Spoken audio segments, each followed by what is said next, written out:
let me give you let me tell you what is skill. Skill is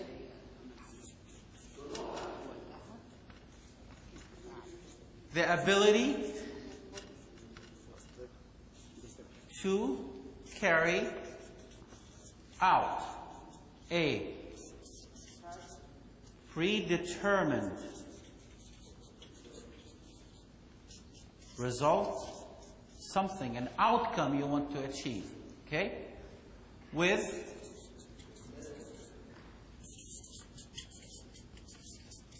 minimum. Have you seen one of my videos or something? With minimum time, effort, and energy. That's what a skill is. But then until you have the skill, you may do it well, but it then could take time. You may do it well. It could take a lot of effort. You may do it well, but it could consume and drain a lot of energy out of you. So enablement, the skill, you must have empowerment to increase the skill so that they can do it with minimum time, effort, and energy. Okay? And then this is about the third, engagement or engaging. What is engaging? Sorry? You're translating. Thank you, sir. Thank you. Take someone up, okay? Give him, well, giving someone a job is not engagement. Something to do with opportunity, a relationship, okay? What else? Empowerment? Involvement. Well, that's kind of a synonymous with engagement. Yes.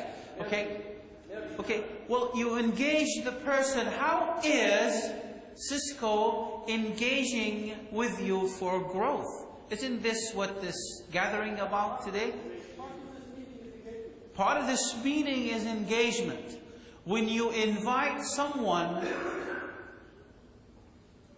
to partake with something that you're on to, making you part of their plan, you're engaging the person.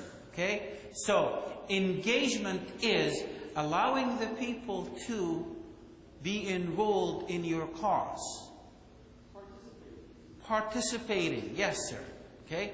So engaging your employees is you allow them to enroll in your plans, to enroll in your cause, to believe in what you believe in, to be in partnership with you. And that is what we had on the first slide, or flip chart. And it looks like this.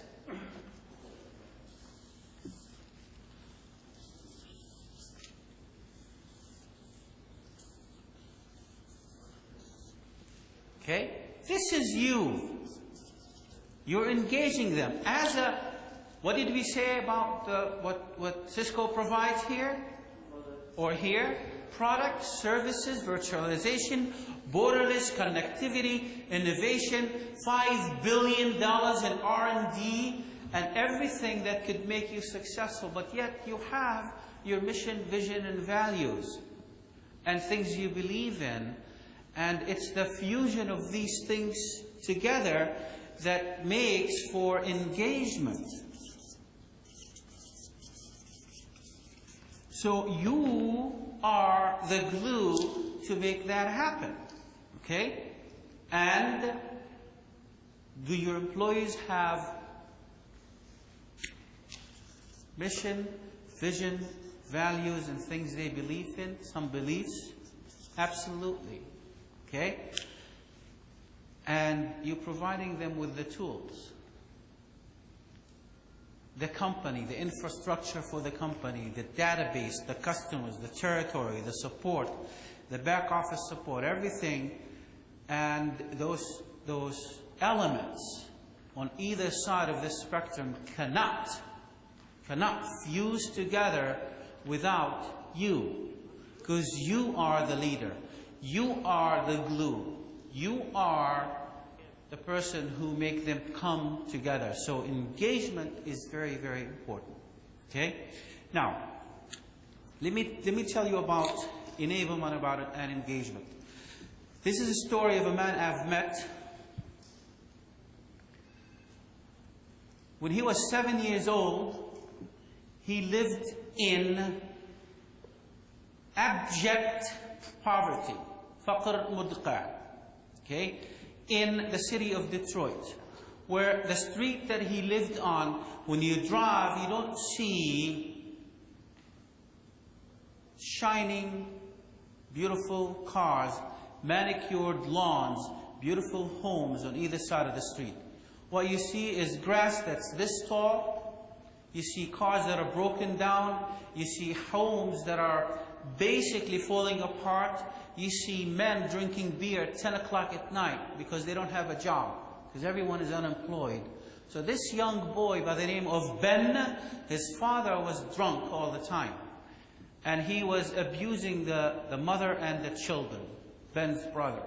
So one day Ben came home and the father was not at home. He was nowhere to be seen.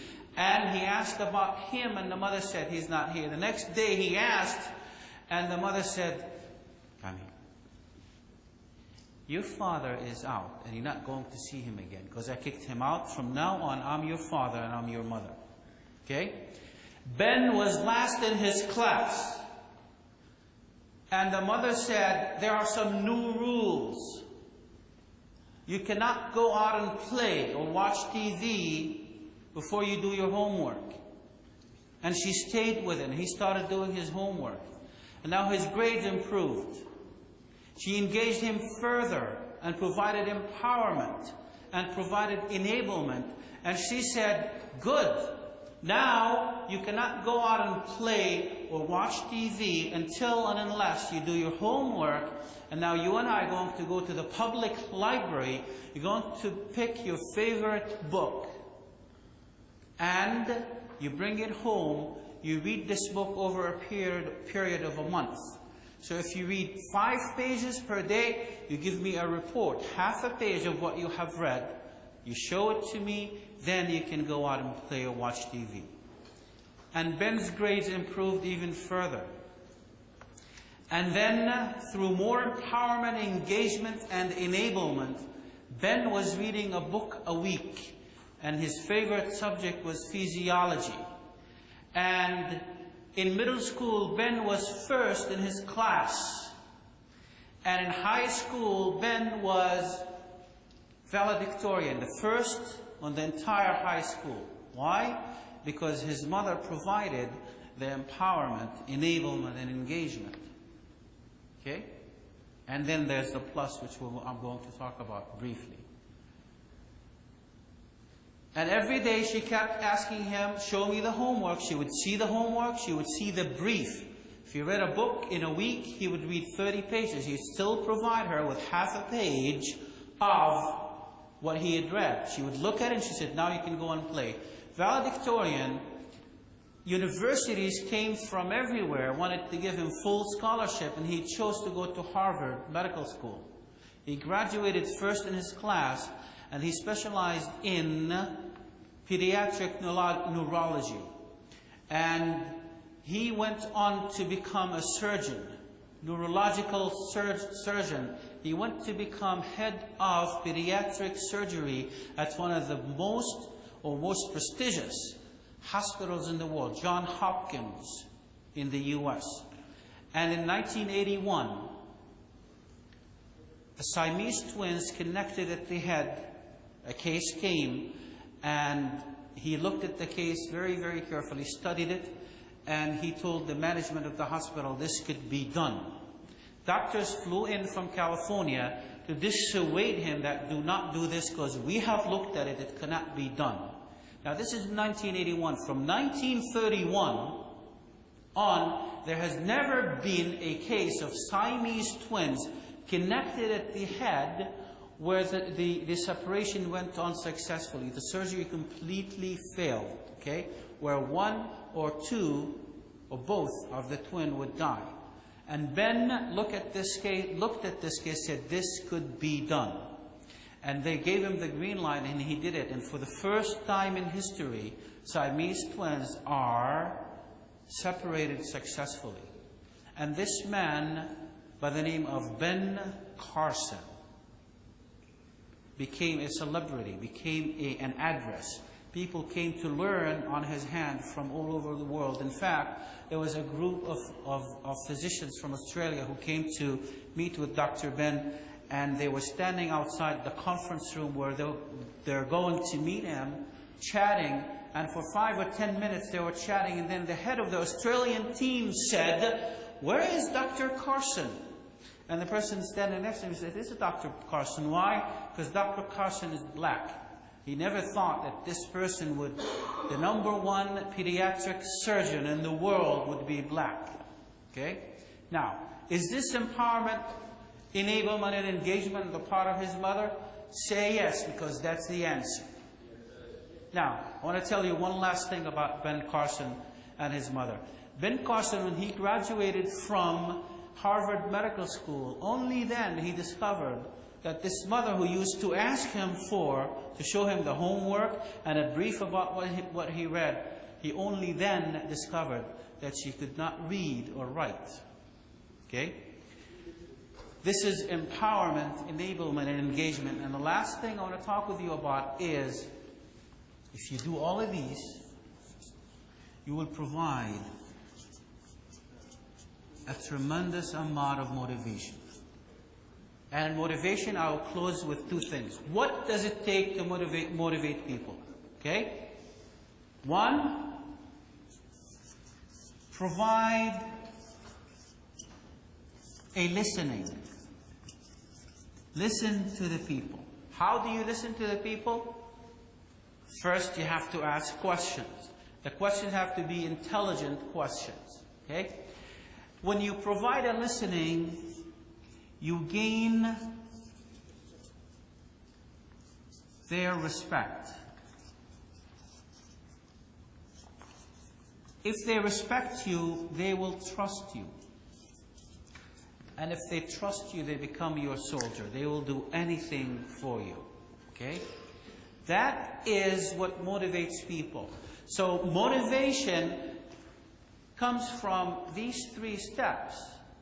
But then the foundation is empowerment, enablement, and engagement. Okay? Now, I know time is limited, so I'm going to leave you with 4 rhetorical questions. Okay? 4 questions to think about. Okay? The first one is why?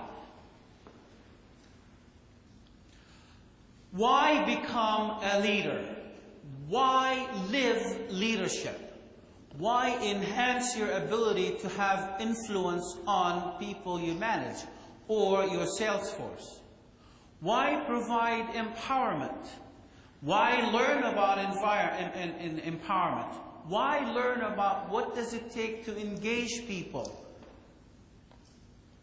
and motivate people? In fact, why become the best you can? Why not have your success shows up in your bank account, where you live, the car you drive, the circle of friends you have, the places you leave everyone standing when you talk with? I love this man. Every time I ask him a question, I learn something new. He is someone I will go with anywhere. I'm so glad I met this person. Different places you leave people every time you talk with them. Why? Why be that person? The second question I have for you, or I leave you with, is why not? It's the best answer I know to the first question. Why not? Why not become one-of-a-kind leader? Why not become an influencer? Why not become someone people come to for answers? Why not become the expert? Why not become the expert on empowerment and leadership? Why not move towards becoming an address for someone who is truly empowering to other people. And the last question, the third question I have for you is, why not you? This is about you. If we said, if you squeeze a lemon, you get lemon juice, this is you. This is you who's being put to the test. This is you who has responsibility. This is you who's giving the stewardship. This is you who's giving the custody. This is you who is given the business plan. This is you who's giving the annual report. This is about you and what you produce for the organization. This is about you. Why not you? And the last question I'll leave you with is, why not now? It is now to fix your next phase of life, the next 10, 15, or 20 years. You begin now. Why not now, starting empowering yourself to empower others, learning, gaining the skills, gaining the knowledge, increasing your awareness, broadening your horizon, getting your hands on everything that you can, in books, in material, in experts, asking the questions, and getting the answers, and increasing your awareness. Why not now? So those are the 4 questions. Why? Why not? Why not you? And why not now? And with that, I would like to say 2 things. One is thank you very much for having me. It's always a pleasure coming back to Cisco system and speaking with Cisco people and Cisco partner. It gives me a thrill really to be here. And lastly, I just end with أعوذ بالله من الشيطان الرجيم بسم الله الرحمن الرحيم والعصر إن الإنسان لفي خسر إلا الذين آمنوا وعملوا الصالحات تواصوا بالحق وتواصوا بالصبر. Thank you very much. I appreciate you having me. Thank you.